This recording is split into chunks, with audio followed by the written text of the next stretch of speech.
from somewhere else, but this is where we found ourselves. Welcome to the local show. People you work with, people you know. Welcome to another edition of the local show here on GrassRoots Community Network.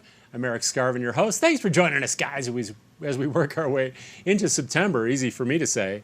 And hope you're enjoying late summer. And thanks for joining us, our YouTube and Facebook audience. Really happy to have a return guest, a longtime friend of mine. He is the executive director of the Roaring Fork Mountain Bike Association, otherwise known as RFMBA. Welcome back, Mike Pritchard. Eric, thanks so much for having me on once again. My pleasure, buddy. We got to kind of keep this as a regular, annual tradition. Let's do this thing. There's always so much more to talk about. These shows are a little bit too short for my taste. You want us to go to the 1 hour special like we did with John Oates? Yeah, go in deep. We could easily do that. If you're talking trails, talking mountain biking, exactly. I'll keep you busy. Well, both of us, it's like such a deep passion. We could sit here and just talk about it all day long, but we're going to be a little more efficient. I did want to start naturally with a little bit of the history of mountain biking. I was just in Crested Butte last weekend, and you can't help, if you're a longtime mountain biker especially, to think about the history and tradition, some of the sports origins in Crested Butte, other parts in Marin County with guys like Gary Fisher and Joe Breeze. And what are your thoughts kind of just on some of the history? Well, first of all, don't forget that, the whole purpose of the guys getting together, coming from Marin, going to CB, getting together with those pioneers, what were they really trying to do? They were trying to get to Aspen to have a drink or two. Right. I mean, good. So they were coming over Pearl Pass, right? Exactly. The whole point is to get up high in the mountains and then somehow get over to Aspen.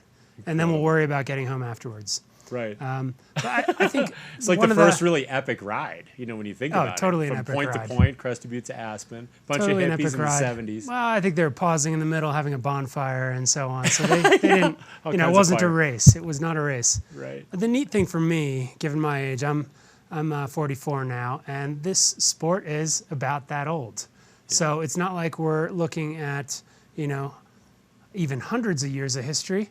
There's just, 100 and a few decades of two-wheeled history. Right. If you do look way back when, obviously the earliest cyclists, they weren't on pavement. The pavement barely existed. Early Tour de France, that was a lot of dirt roads as well. Right. But the modern era of mountain biking, really going into the high mountains, figuring out the brakes that'll get you down the mountain, figuring out the gears that'll allow you to pedal as much as possible up the mountains. It really is a story of technology in some ways, but it's really just a story of enjoying time in the mountains to the max and using that technology to do that, I suppose. It's like taking that joy of bike riding, like how far can we take just the pure joy of it and just keep having fun no matter what your age is. And a guy like Gary Fisher had been racing road bikes, but he's still kind of looking for joy. Like, how can I even have more fun? So just fundamentally, how can we just have more fun riding bikes? And by the way, can we go ride these dirt roads and maybe do it safely? Although that didn't happen for a while. I don't know if it still is. I mean, there's always going to be inherent, risks, which is also part of the. That's totally part of it. Challenge and risk kind of go hand in hand. You want to overcome that risk and overcome the challenge and do it safely and get home just fine. But all aspects of the sport are challenging you, whether it's, riding another mile further than you did last time, or clearing a little technical section, or just mastering the simple business of fixing a flat tire. There's just sort of endless challenges presented to you in mountain biking. Yeah. I've been thinking a lot about that sometimes, especially after a couple crashes earlier this year, It's like, I don't want crashing to be a part of the sport, but the challenge of staying upright all the time, it's part of the deal, right? That focus that's required. And I think that's a little bit about that mental mind state you were talking about.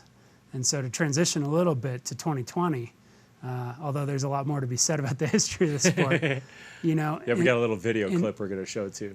In 2020, I think that we're only seeing how much more important trails are becoming to a lot of people, right?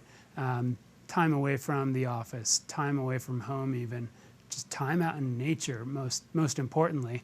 And, all of us can go for very long walks, but you can see that much more on a bike. And so I think you can have that much more fun, arguably. There's a real fun movie called Clunkers with a K. And I just want to show a quick trailer. So this is for mountain bikers who maybe want to get a little more into the history of mountain biking. Here's a little trailer on Clunkers, and we'll be right back.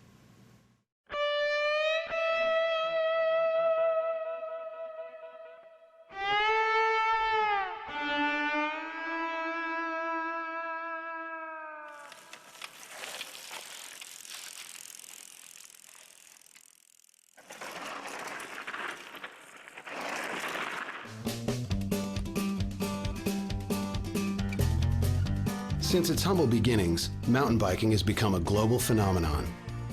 To millions of cyclists, these bikes are more than a form of recreation. They're a way of life. The question of who actually invented the mountain bike is steeped in myth and legend, but certain facts are undeniable. It is widely accepted that the epicenter of the mountain bike movement was in Northern California's Marin County. Here, in the 1970s, a few dozen hardcore cyclists took to the hills in a collaborative effort that by the end of the decade would become the modern mountain bike.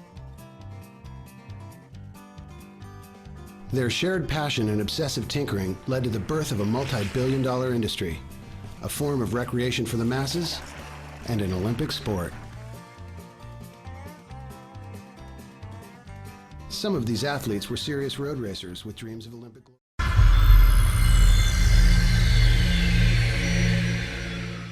So lots of fun in the history of mountain biking. The hippies, what they didn't get to in the trailer was the hippies from Marin, like you had talked about, going to see the hippies from Crested Butte. Kind of a challenge. Big road trip. They did a big road trip. Exactly. You know?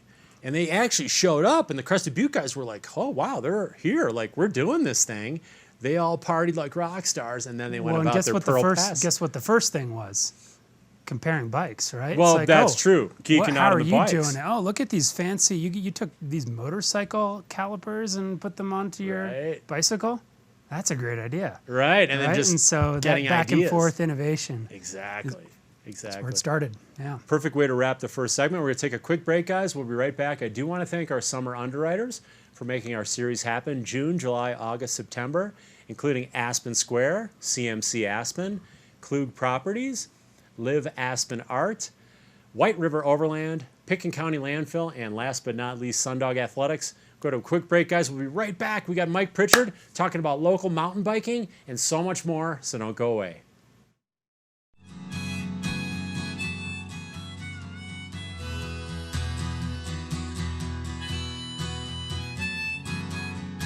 White River Overland specializes in camper van upfitting and overland outfitting.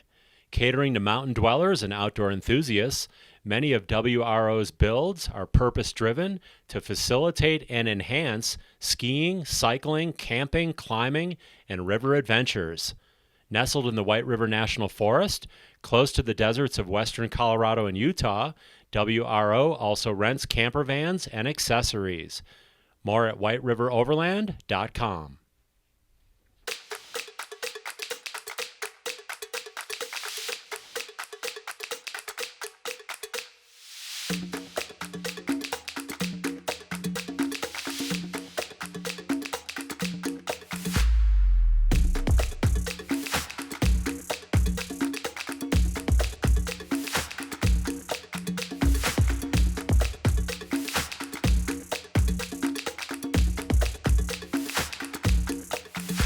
CMC is preparing the people who make Aspen work. CMC Aspen collaborates with the community, providing skilled workers, future leaders, and problem solvers, meeting our economy's needs, ensuring opportunity and workforce integrity for generations to come. I'm so passionate about this community. I absolutely love living here and raising my family here. It gives me a lot of pride to share this with my friends and my clients and help them achieve their dreams of owning an Aspen Snowmass and enjoying this incredible lifestyle. Live Aspen Art is a working studio at the base of Aspen Highlands. Come meet the artists and view both finished pieces and works in progress by owner Olivia Dane and visiting artists, or take private art classes offered for kids and adults. Olivia's recent works are also on view at Opera Gallery at the base of Aspen Mountain. For more information, contact Olivia at 970-379-2539 for an appointment or visit liveaspenartgallery.com. Welcome to the local show. People you work with, people you know. We're back here on the local show. Thanks for sticking with us, guys. Again, a longtime friend, Mike Pritchard, talking a little bit about the history of mountain biking. Very rich, lots of characters. Still is to this day. It's a very rich sport with a lot of characters, a lot of personalities, a lot of dynamic, and a lot of innovation too. There's a lot of ways to enjoy bikes, is one of the ways to think about it. So it draws all types of characters. And so while you and I might be big mountain bikers, I know you've been a big road biker over the years too. There's just so many ways to explore. And then even within mountain biking now, it's not that we're totally divided into tribes, but you might want to ride the park all day. You might want to ride your bike all day in the mountains. Or try a fat bike. Up and down and up and down. Or you might be only into fat biking in the winter for some reason. Right. Or you might be only into racing and only want those results and not really care about the fun rides. Or you might be a guy like Mike Tierney who just unicycles everywhere. Yeah. He's up some of the biggest climbs in the world. Interesting exception, right?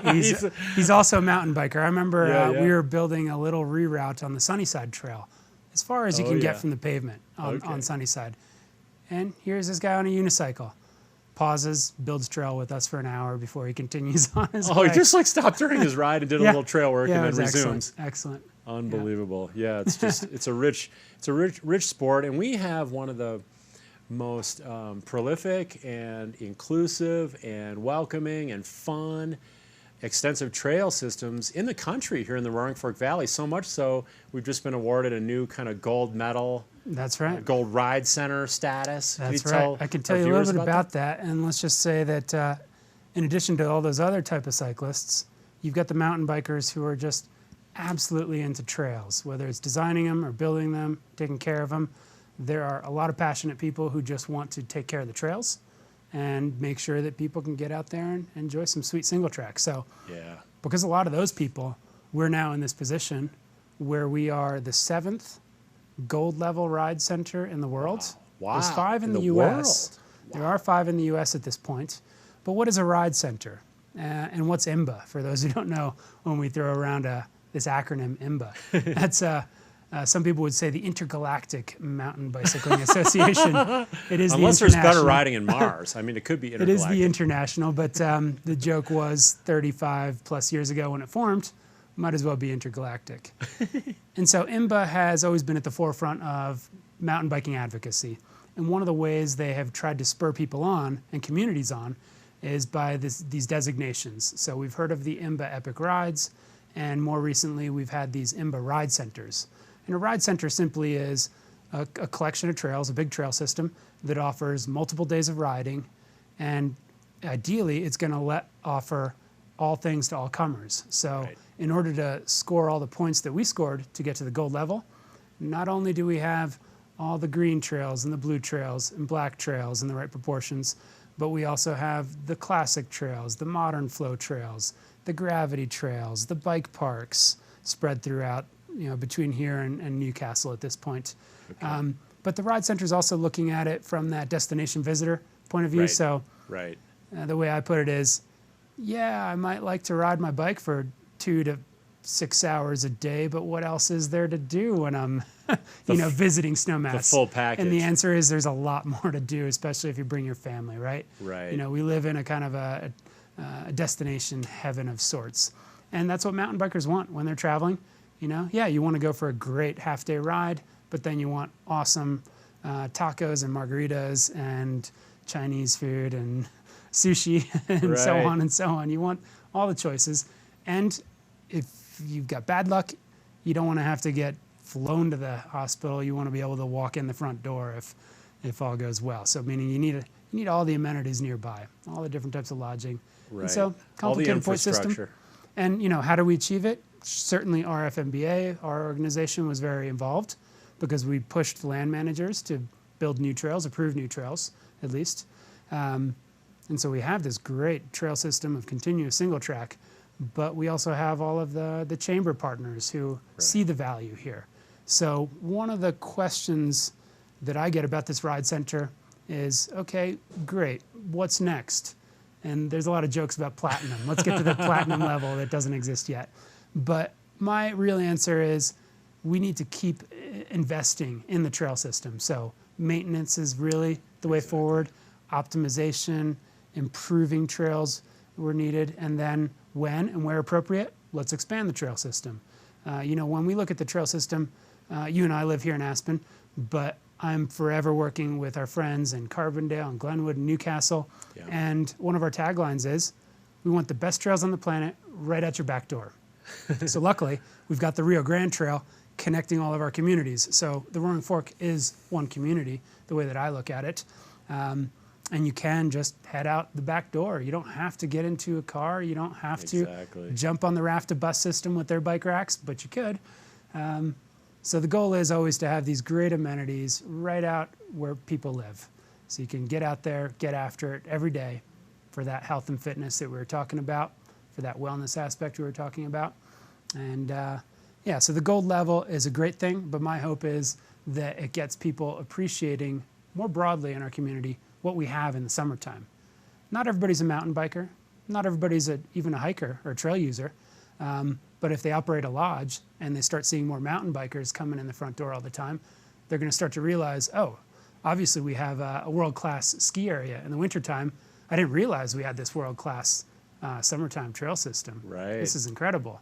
And so we want to build that support and build that understanding. That's what we're up to. We've got a really cool clip, thanks to you, on the Gold Level Ride Center. A little more insight, including some awesome riding. So let's check that out next.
I mean, we are just so blessed to have the mountain biking, also the road biking. I mean, to be able to spin up the pass like I did today, or Maroon Bells with only bus traffic, amazing scenery.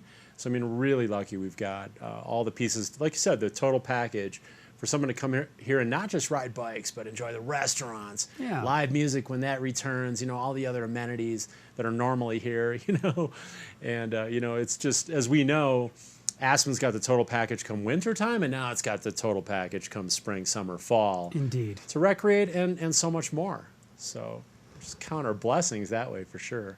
Yep, we live in a beautiful spot. Make the most of it. And one of the other things, Mike, to get involved in, you had mentioned maintenance of the trails, is something I'm involved in, is RFMBA Trail Agent. Yeah. We're like secret agents with like these secret kind of like we open our trench coat, except there's like a lopper, another tool here, maybe a small handsaw. And you're like a secret agent that way. Talk about that. Let's first remind people that keep your eyes open, keep your ears open. There's always volunteer opportunities, and usually they are group opportunities, and they're scheduled in advance. Right. But we identified over the years that everybody's busy with work, everybody's busy with life. And then you want to go for a bike ride. And so volunteering at like a particular night or Saturday is low on the list, and it doesn't happen. Yeah. So we created this trail agent program. We developed a curriculum with Volunteers Outdoor Colorado called Independent Stewardship for Trails. And that means that you can read through the guidebook, you can come sit with us for an evening for a class, and you become authorized to go out and do that basic trail maintenance. You do it safely, you do it properly, you do the reporting of the accomplishments, you report your hours, and so the land managers are happy that all those conditions are met. You're happy because ideally you were on your bike, you brought your portable tool, you got some good work done that benefits everybody who gets to use that trail. So at this point, we've got 70-something trail agents. Really, trained up. that many? This year, not a great year to get groups together for training like that. So Yeah. we've trained up a couple extra this summer, but next summer we'll be back. And so if that's something that appeals to you, definitely check out rfmba.org and poke around and watch out for those trainings. Or just find me and call me, email me. We'll try to work it out. But I guess the one thing to remember is that there are trail fairies out there. And I believe that you were a trail fairy at one point, but now you're a trail agent. And so bringing people into the system really helps, especially with that reporting aspect, because we can leverage all of those hours. A volunteer hour in Colorado is valued at $25 an hour. So if you can accumulate 1,000 of those over a summer, that gives us an in-kind amount of $25,000.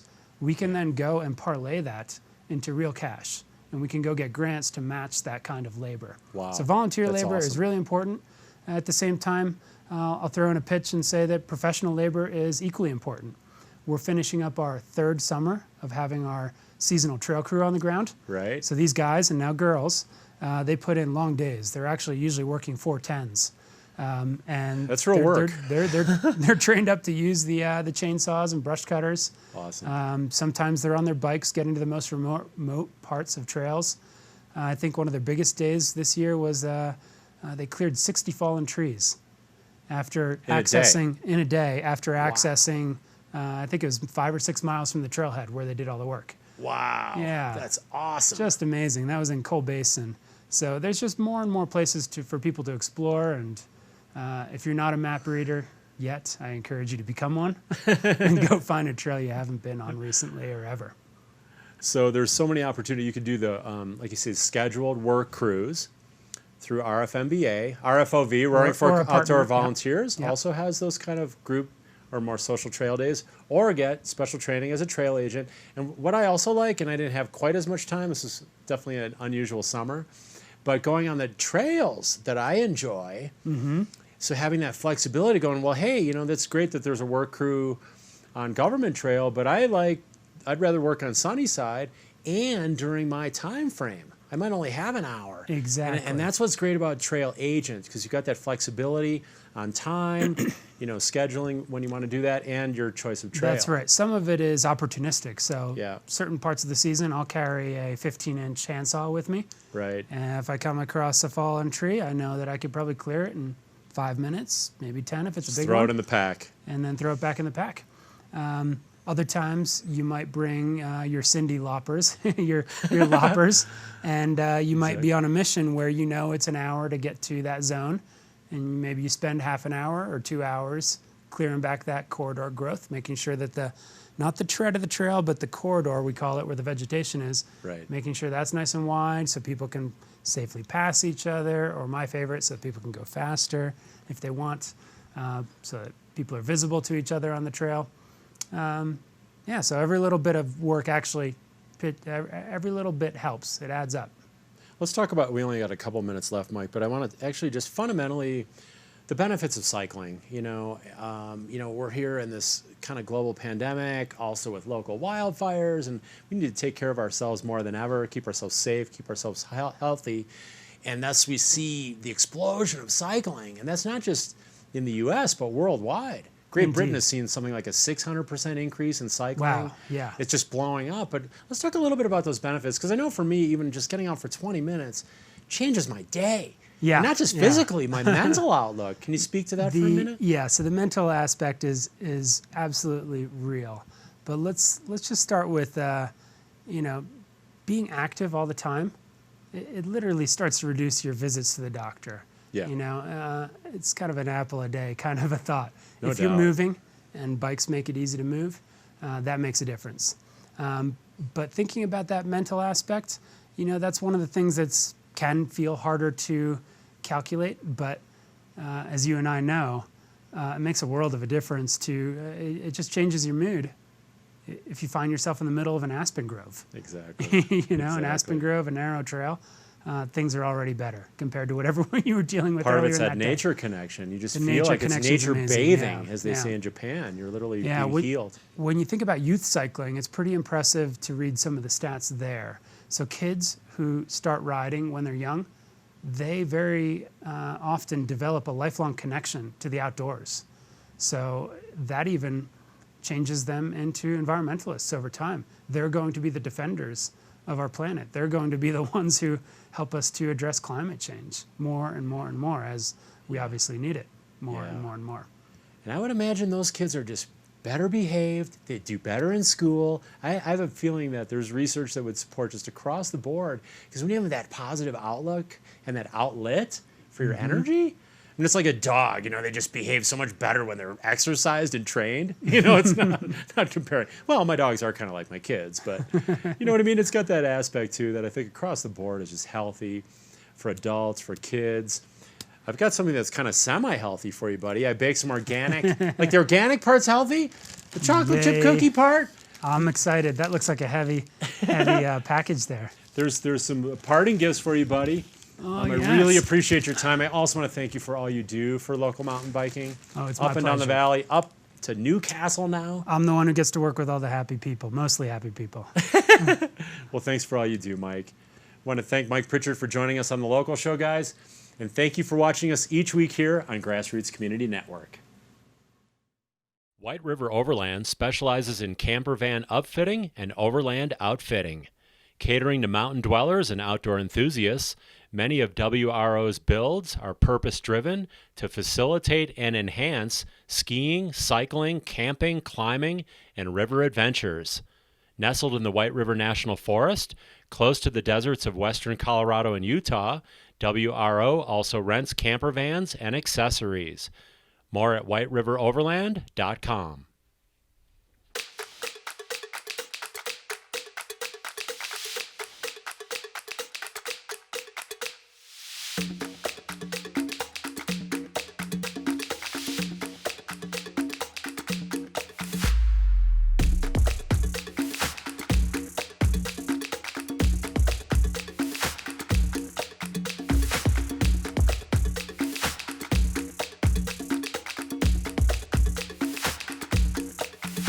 Celebrating another great summer season by offering up to 25% off their nightly rates. Aspen Square Hotel is the hospitality place featuring fireplace studio suites and larger condominiums with full hotel-style services in the center of downtown Aspen. Aspen Square is proud to support the Locals Show.